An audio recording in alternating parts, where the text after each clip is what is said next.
Okay, hello and welcome back to Stage Gear Lights and Sound, second episode on the Behringer X32 Edit app. So today we're going to be taking a little more look into the channel processing and how to operate the channel processing.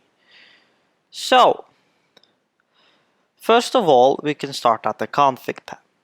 So, you got your stereo link, as I said in the last episode, links the two faders together and makes the mute, all the EQ, and all the processing you do to one channel will be copied over to the second channel in the stereo link.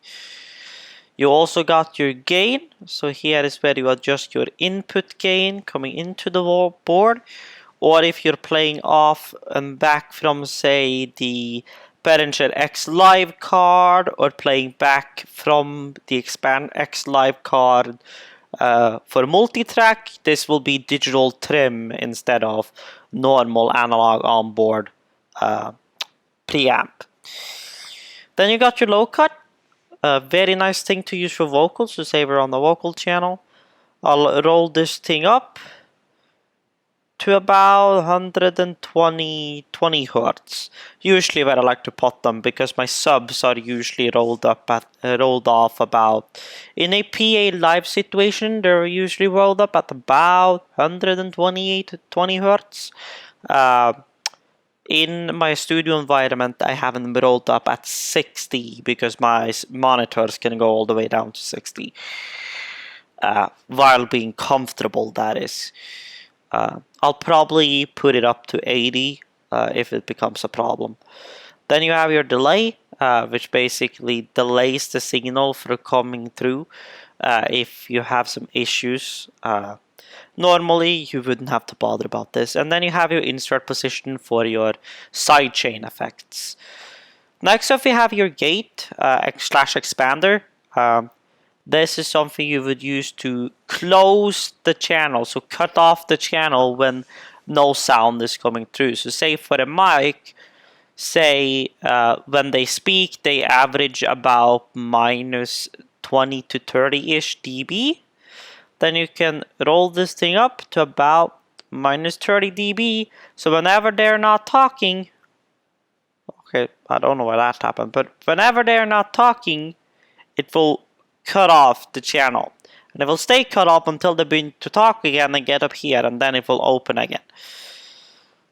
Again, you also have expanders, which is very nice to use for kick drum, where you need it to be milder and not a complete cutoff. But for vocal microphones, we can do it that way. And here I'm also going to show you what you can do to copy these settings I do on one mic easily over to the other ones. Then you got your range, your attack time. For a vocal microphone, I would put a little attack on it, to say about 40 milliseconds, because you don't want, if somebody's speaking, you don't want it to just like completely smack off immediately, because it will make a very instant, very abrupt feeling. I'll turn down the release a little, so to about 150-ish. So we have a mild release, but it doesn't take too long for it to release either.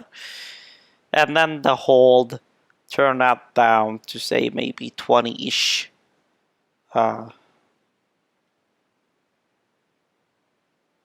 Say 50. And then you got your key filter. For keying in on a specific frequency, you want the gate to react on.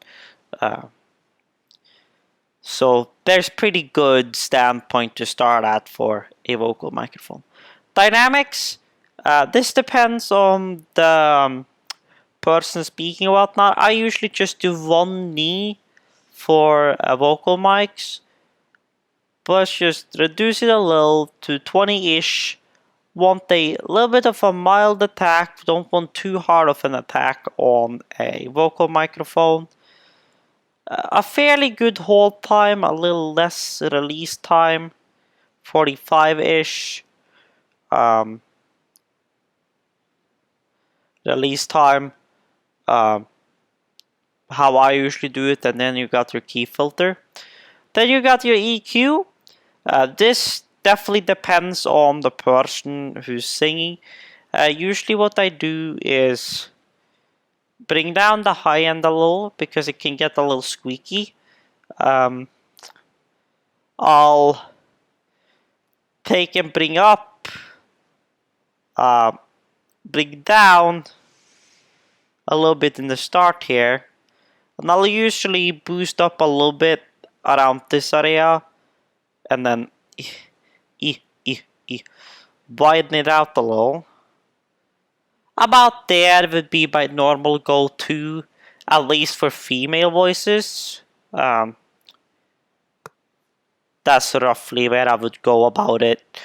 So yeah, and then we got our low cut at 120. You also got another EQ right here, which you could also use. So if you have a very picky frequency somewhere, so like say you have a really picky frequency up in here, so around that 3K can become a little bit of an issue 2 times. You can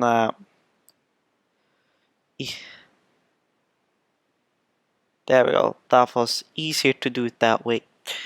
There we go. Can pin down on that frequency. 3K tends to get a little aggressive. So that's good. For your sends, so say, let's go name some buses. So let's take these first 4 buses, for instance.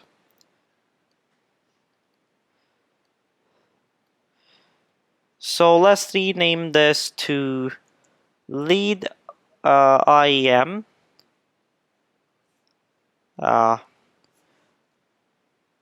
Vox 2 IEM. Vox 3 IEM, not AERM, because I can't type. And then Vox 4 IEM. There we go. So these are going to be post faded out, but we're going to go back to our channel 1, and then we're going to put our inputs into these as post fader, and then say the lead wants the most of herself, but then a little bit, just the notch below of all the other vocals. So about here. Then we have post fader for effects, and then say we got our vocal reverb and our vocal delay. So about there. Left, right, main, the same as always. Doesn't really matter much more there. So now what we can do now is take this channel 1, also activate the gate and activate the dynamics, can be an idea to do. So there we have it, 1 channel.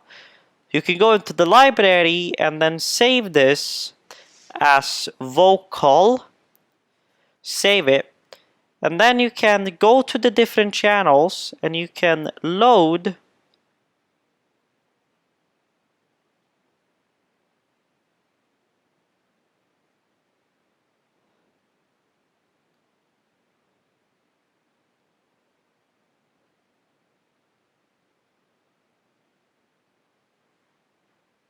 oh wait, we're on the routing side of things.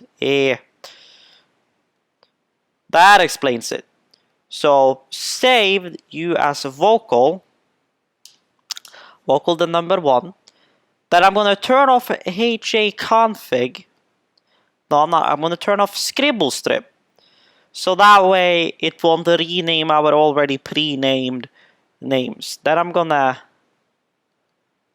load it, and load it to all these other channels. So now all of these are copied.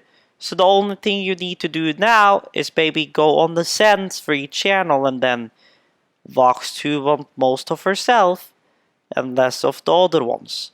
Vox 3 want most of herself and then less of the other ones. And then do the same with Vox 4. More of herself, less of the others.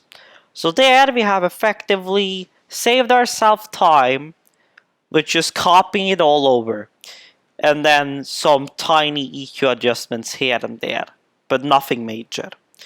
So that way we have saved ourselves a lot of time using the library for loading stuff onto the channel.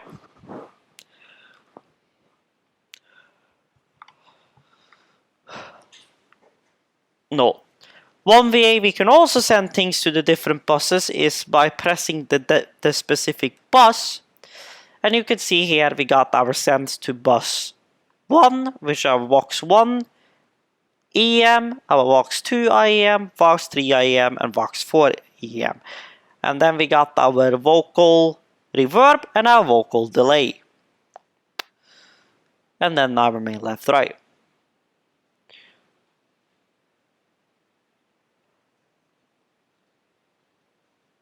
So that's basic channel processing. In the next video, we'll take more look on DCAs and matrices and buses.